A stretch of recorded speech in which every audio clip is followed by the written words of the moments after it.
And with the Sand King, yeah, you've got that set up. With the AA, you've got the setup, and with the Void, assuming he gets some bashes, you've got the setup. Is this the right game though? Like, because TNC they do look, their heroes do look a slight bit tanky for an ES early on. I think you can still do a lot of work with that hero here. You have some good roaming potential with at least going into the Sand King lane, going in with the AA. You can be quite potent. Also, it does allow you to apply a lot of pressure down mid, which is could be pivotal here, slowing down the mid game of TNC Predator. They do rely a lot on whatever they pick down mid to set the tempo for them. So I like this Earth Spirit pick for hashtag. It should allow Radiant them to team slow battle. down TNC just a bit. Mirana. At TNC, they go with a Mirana. Now, that's an interesting pick. They don't have the best setup, or at least the most traditional setups for it. They do have the Ogre Stun, I guess. That's something you can play around with for your arrow follow up. It's still not the pick you'd expect with this TNC kind of lineup, Predators turn but to I can battle. see it working. You have a lot of attack speed coming out now on the Ogre Magi. Buffing up the Mirana as well allows her to right click quite hard. You have to take note of that Beastmaster with his aura, with his passive as well. So all these heroes kind of hit fast. The push should be pretty good from TNC. Better than hashtags for sure. And that could be what they were going 10 for there. Just an seconds added bit remaining. of magic damage coming out with Mirana and push potential with her right click. 5 seconds remaining. TNC, one more ban for them. Both lineups looking pretty darn good right now. A lot of explosive kind of team fights to break out, I'm sure, this game. TNC, though. They need to ban out some kind of mid-core here. They got rid of the Lina earlier. Need something else that works well with the Void you generally want to get rid of. And I suppose one of the obvious options was the Leshrac, but that was also banned. So, I mean, there's still the DP. We saw that earlier today if you want to run the Death Prophet. Wasn't an amazing performance, but it did do the job. And I believe it was actually Armel who was playing that DP. They get rid of the Quap, which does seem like a pretty nice ban, and well, the BB comes out once again. I can't blame them for picking that up because we saw Gabby before just completely ruin lanes with this Bristleback. Assuming it is a position 1 safe lane Bristle. Do you think AXH is a little bit of trouble here with this against this draft, or is it still looking pretty good? It's 10 okay. seconds remaining. They don't have the burst damage to really eat through any of 5 these tanky seconds heroes right now. remaining. I'd say you have the AA at the very least to slow down the regen. So you have that going for you with hashtags draft. I am curious to see how TNC does lane these heroes, though. Are they going to go with the mid Marana this time? Mid Jarcopper? Mid Bristleback, even? That's a possibility. Is it going to be. What's the support here? Support Moran and Ogre. That's one likely thing. But who knows? Like, you have a lot of flexibility here to go with your draft. It's definitely up there. It's going to be interesting to see how exactly TNC want to run this. The only thing we're sure about is the Ogre support, but you could still see the Marana core down mid. It's very old school and definitely not in vogue, but it's something you could do. Although more than likely that is again going to be your support duo of Ogre and Marana, which is in and of itself not the most usual sport duo, but you can make do. I mean, it still works. AXH though, last pick for them. They still need that position 2.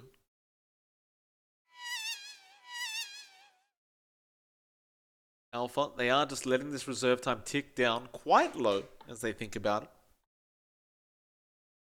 They go for something a bit cheesy, I wonder.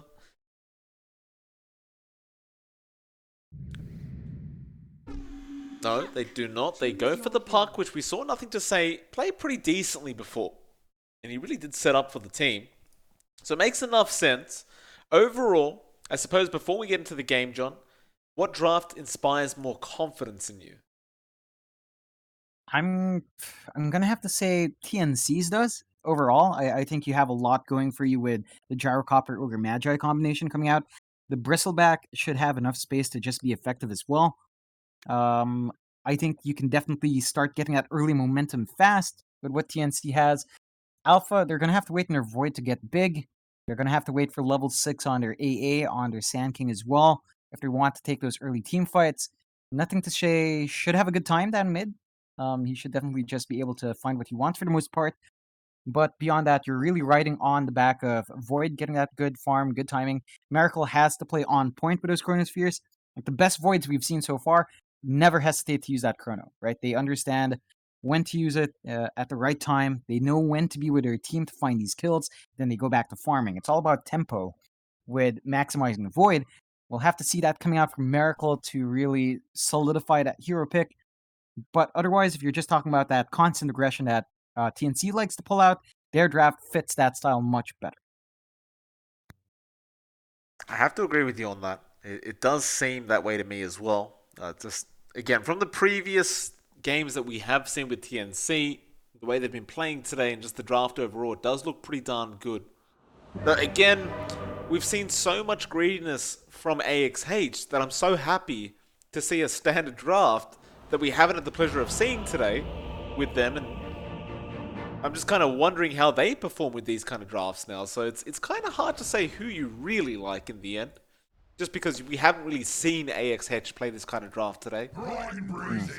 That's pretty. Yeah, that's pretty fair, right? That they have been going for farm heavier drafts. This one's definitely on the loose end.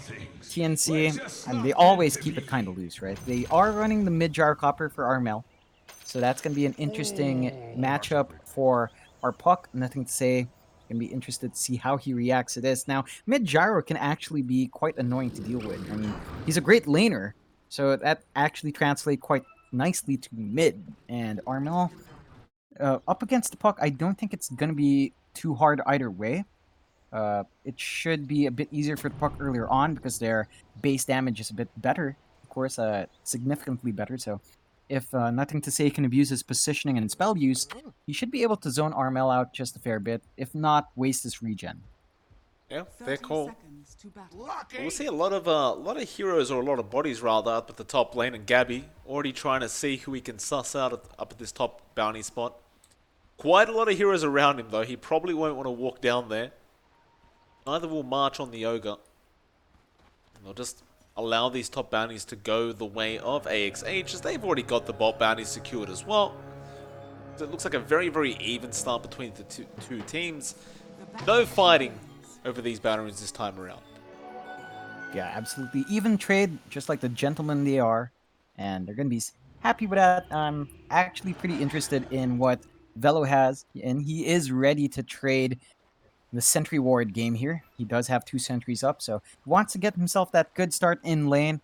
And we have seen Sand Kings get shafted by good sentry placements from the opposing team. So it's down to Velo really just nailing the positioning of these wards. Thing is, you are still up against the Bristleback. Like, if he really wants to, he can sit there quill spraying through the Sandstorm, as he probably will do right now. Velo will be forced out of it anyway. That's kind of a...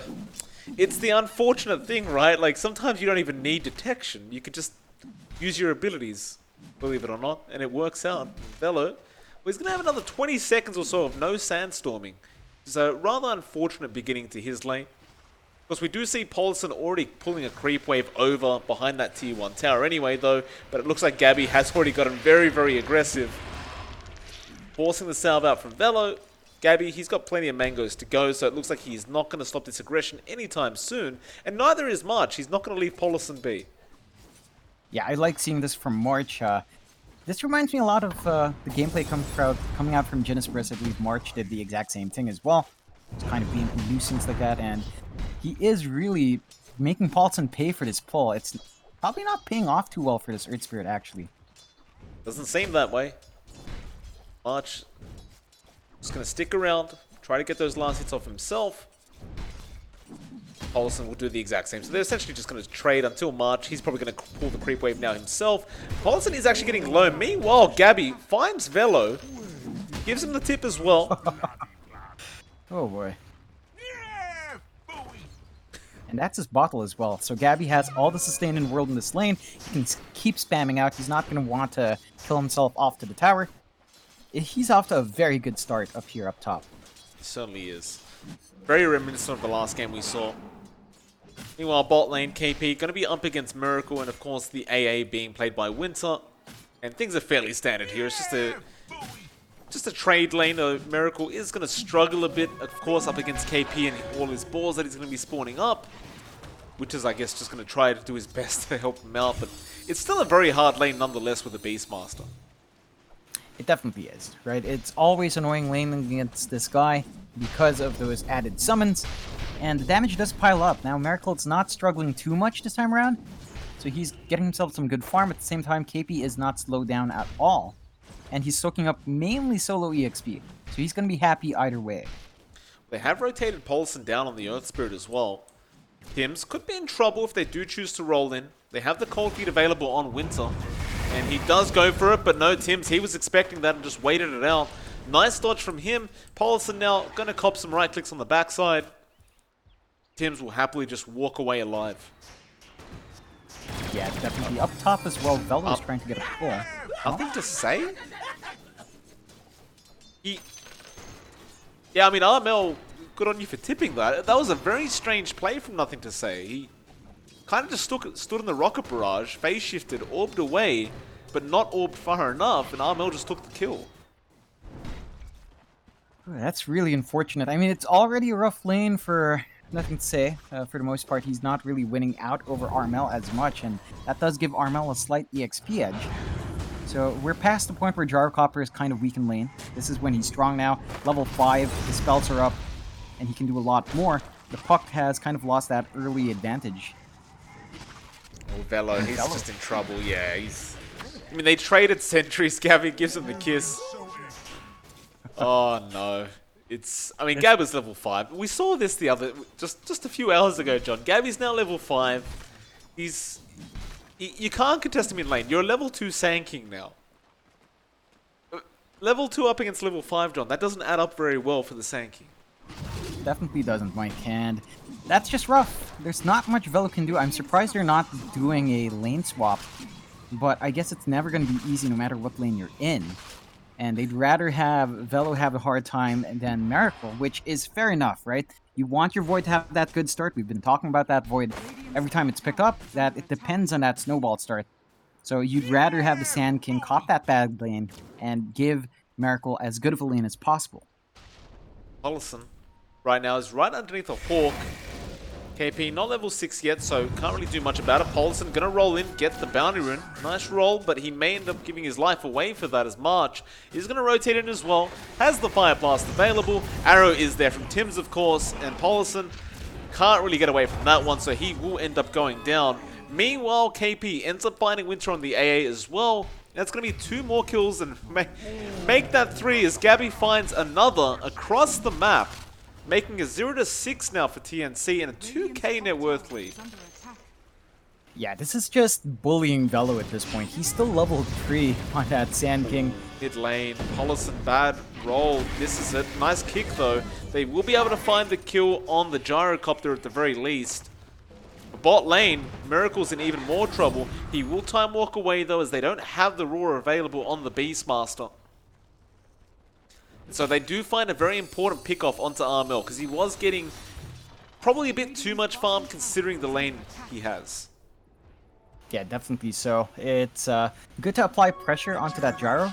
The issue is Gyrocopter can just flash farm in the jungle anyway, and I believe Armel has done his job down mid, keeping that Puck in check quite nicely. The side lanes are way too won out by TNC for me to be happy with that trade entirely. Miracle now being pressured under his tier 1. Yeah, he has time walk, but he's time walking straight into March, though. A lot of rotations down bot. Arrow will whiff. It was just mistimed, and Paulson will slow March down. It'll be a nice easy kill, and now the roll forward. They want to try and go for more. KP, not an easy target to go for, and they will just have to leave him be as they don't really have the lockdown. And so you bring 4 heroes bot, you find a kill onto the support, but look at top lane, John. Gabby is still... he's got the lane by himself now. Yeah, his farm is just going to accelerate like mad. He is rushing what looks to be a Defiance first, and that's just going to mitigate so much of that early damage coming out from Hashtag. They are depending on magic much more than anything else with the AA, the Sand King, the Earth Spirit, even Puck. March getting frozen up. Tims, though. Arrow, nothing to say. Will avoid it. Saw it coming, and now the Dream Core comes out, as well as the Orb. They really want that Ogre. They may pay more than what they would like to as well. March, he throws out the Fire Blast just before. Now nothing to say, has no way out of here. And he must have known that was going to be the price to pay. In fact, Winter now going to be in trouble. Armel rotates over. He just got the Roar on the Beastmaster, commits it straight away. Just perfectly played from the side of TNC. But at the same time, AXH, bit of an awkward team fight to try to take. It definitely was, and it's coming out really costly. They're trading cores for supports, and even then they're not finding those kills. It's not worthwhile at this point. They're sacrificing so much. You take a look at Miracle, he's trying to finish up his power treads. He's not even starting on that Midas yet, if he wants to go that route, and that means his timing's just way off. Certainly is. Things are just not going the way of the Radiant as it stands. I mean, it's just they just haven't found any kills or any real lane advantages off this this roaming ES. Winter's been struggling a bit as well on the AA to try and help out the Void, and I mean, they're going to try and rotate around the map and try to find something now, but I mean, Velo is level 6. Gabby is almost level 9. This is going to be a very hard kill to go for, and they're choosing the Bristleback of all people to try and go after. A lot of heroes up here though, they could do it. But if anyone from TNC rotates, that gank is over. There's nothing to say. Gabby just turns his back. Starts spitting at him essentially, and now the Dream Core comes in, Burrow Strike as well as the roll. Everyone's there. They kick him away as well. They should be able to find it, and they do eventually, but here come the rotations. Can they try to punish for this? Call down is going to be decent. Velo, he'll cop it. The silence will be there from Paulson. It looks like Velo will be the trade in the end. Or maybe not. Nice juke out from the Sand King. And so they do end up finding the BB, and that was a very, very important kill. They're going to try and transition now into that tier 1 tower. Miracle, he has Chrono available. They don't need it quite yet for the Ogre. They'll find that kill very easily. Though Armel would be nice to Chrono as well. Gabby going to come back in to try and defend. Winter will go down on the AA now. Nothing to say. Trying to run away. Armel, Rocket Barrage. It's not even going to be necessary. They just find the kill with the Quill Spray. And with that, I mean, it looked really great for the side of the Radiant AXH, but now they just kind of just turn it around and keep moving forward.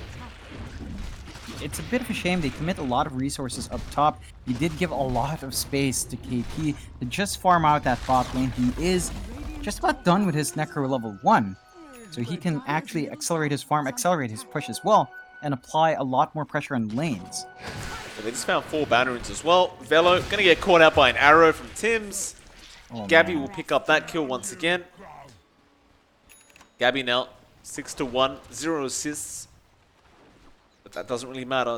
He's just so darn farmed. I mean, he's 2k ahead of his own Gyrocopter. He's 2k ahead of anybody else. Yeah, and it's a really good start. It's not slowing down. Now, it won't slow down. He's got a good amount of stacks. He's basically unkillable at this point in game with his Hood of Defiance. Because again, all that early damage is magic. And he's just going to be unstoppable. We see this a lot with the Bristlebacks. 10-minute Vanguard or 10-minute Hood of Defiance, depending on the game. And then suddenly they just farm up. Roar on Paulson, call down is there, and the Flak Cannon's following Paulson, and he is dead. Now Tims, Moonlight Shadow, they already found 2. He won't risk his own life, but rather they will just go straight after that mid-tier 1 tower. Velo, he may try to defend here as the Sand King. But March has dust, pops it straight away. Velo goes up to the high ground, but Tims is already standing there waiting. Gives the vision onto Velo, who gets homing missile, and he's basically just dead anyway. In fact, the homing missile was on nothing to say, but he will phase shift it off. But it doesn't matter. I mean, they've found every single tier 1 tower by the 11.5 minute mark. And by the looks of it, they aren't stopping. They're going top lane for the tier 2. Yeah, they just don't have to. They're not relying on massive cooldowns as well. By the time they reset, Primal Roar should be back up anyway. Well, they smoke up. AXH. They have the Chrono. They may be able to make something happen, though Tims is in perfect position to just break the smoke and actually has not been spotted. Okay, that's wild. They do finally find it, but he just leaps out of there. Miracle, do you want to commit the Chrono for this kill? The answer is absolutely not. In some way, though, it kind of feels like it would have been worthwhile just taking the Mirana kill and just getting back to farming. That definitely would have been. You need every single kill at this point. I mean, it's 5 to 16, 12 minutes in. A 9k lead for TNC, Mike, at 12 minutes. It's, again, one of those massive leads we rarely get to see, but TNC keeps finding them in every series we do cover. Paulison, you're by yourself, sir. Gets roared up, man. the creeps will just take care of it, and KP walks away. Why? I guess KP was quite low. He thought he had the damage with the Magnetize. Sometimes you overestimate how much damage Magnetize does. It doesn't really do very much. Yeah, it really doesn't. And again, KP is like 3 levels ahead. You have to respect the damage coming out from this guy.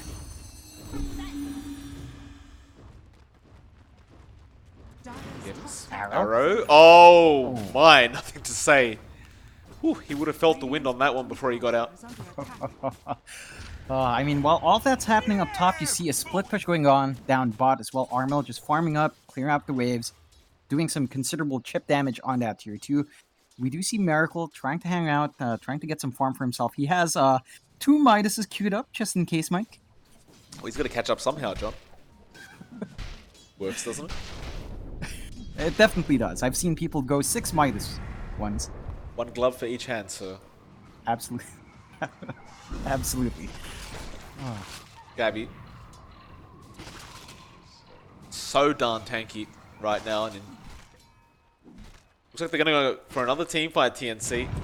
Roll in from Paulison. Kick back as well. March. Not going to mind as Gabby is on the front lines anyway. And Paulison is basically just dead here. Looks like they might go for even more as the Chrono. Going to be nice for Miracle and the Ice Blast as well. But where's the damage follow-up? They found March. They're going after Armel, but there's the roar from KP setting up on the Void. Now nothing to say. He's just a sitting duck. He's gone as well. And look at Velo. He's just dancing in his own sandstorm right now. They don't have detection. And they'll just leave him be. They don't even care about the Sand King anymore, John. I mean, it's basically a free kill. And they just walk away. They'll go for the Roshan instead. Yeah, this is really clinical coming out from TNC. Their aggression, their positioning, their confidence is something else right now. I mean, that was a pretty big chrono, and the follow-up was good from Hashtag. It just wasn't enough. They kill a support for their efforts. That's it. And a sub 15-minute Aegis comes out for TNC. 15-minute Banneroon's about to spawn. They have control over every single spot right now, so that'll be 4 Banneroons to the side of TNC, and they're already in position to try and set up for another kill attempt. Or rather, just go for a tier 2 tower. And see, this is one of the good things about TNC's draft, once again, just pointing it out. Low cooldowns on the ultimates, low downtime between fights. They can just keep going. Again, Roar's going to be up in about 15 seconds. Call down is just used for farming now at this point by Armel. And Moonlight Shadow is probably the longest cooldown you have here. Even then, it's just cherry on top. You don't really mind that it's on cooldown. You're not relying on it. Not like Hashtag is relying on that Chronosphere and the Dream Coil every single time. I'm curious though, what do you think the Lotus Orb's for? Or Gabby, just for the Dispel, or? I mean, it doesn't really send back anything. It's probably the Dispel and the value. Like the armor, the stats it gives, the Bristleback are really, really good. Every single stat is actually something he likes. So it's a very good value item for Bristle. It's pretty cheap to build up as well. I think that was really it. Just a good momentum item to have at this point. Fair call.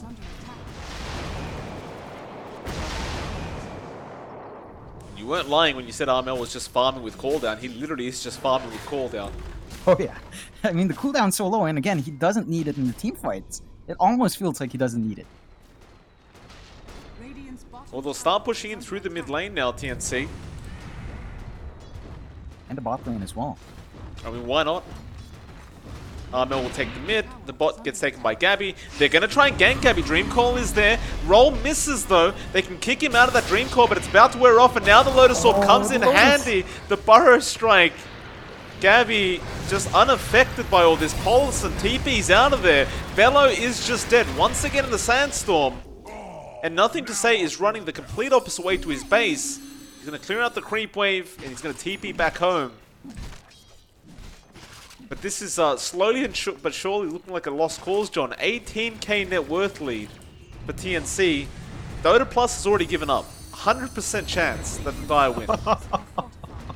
Oh, that's a rare one. We rarely see the 100%. Hopefully Dota Plus doesn't get proven wrong here, and that would be pretty embarrassing for our AI overlords. Certainly would be, especially considering we pay for this, John. Nothing to say. Trying to juke and jive and essentially take their attention away from the mid-racks, but Armel and Gabby are set for it. Burrow Strike there from Velo. He's going to try and sandstorm his way to victory, but it's not going to work out as they do have Dust and Velo trying to run away. Ice Blast on Gabby, but he doesn't mind too much, but Armel might as he does lose his Aegis. Roar on Paulson, but no follow-up. Armel, Dream called up. Chrono is available. Roll in, does not connect Paulson, he is dead. Now Miracle, do you Chrono? No, apparently you do not. That was a pretty good Chrono opportunity, though. Whether or not you could follow up is a different question. You didn't have Ice Blast. That's just the real problem here, isn't it? It's just like there's no follow-up damage.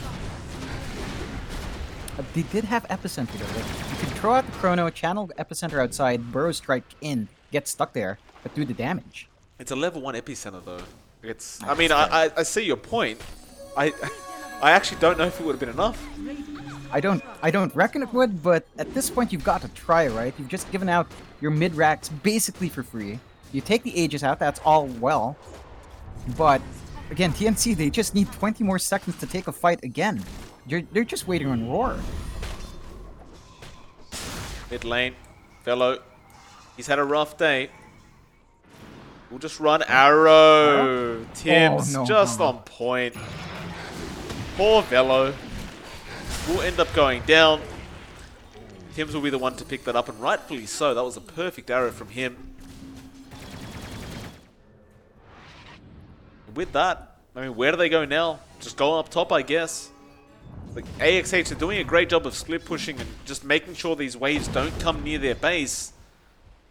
But that can only last so long as TNC are just getting stronger and stronger at 21k net worth. Or, alternatively, they could just go tier 4s, which Gabby almost looks like he's thinking about, but instead he'll go through mid and go up to that top tier 3 instead.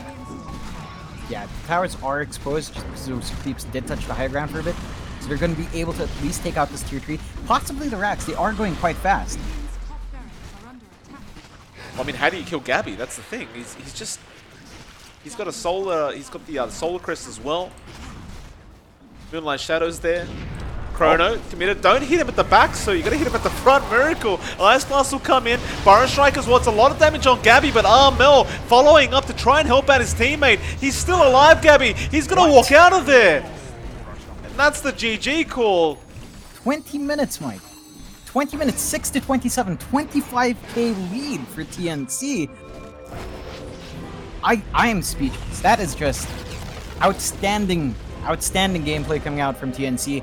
Hashtag, they're a solid team. They've played together with each other for a while, but up against TNC, they couldn't hold up game 1. It was rough, John. It was definitely a hard game, though they'll have a secondary chance, and I kind of wonder where their draft will head next, just based off what just happened in this game. But we'll see. TNC is definitely the hardest team in this closed qualifier. Arguably, of course, there is Geek Fam, but I think most people would say TNC are the favorites in all this. So we'll see how they go in game number 2. It is MLP Dota and John X Fire. We'll be back after a very short break to see how this series pans out. Won't be too long.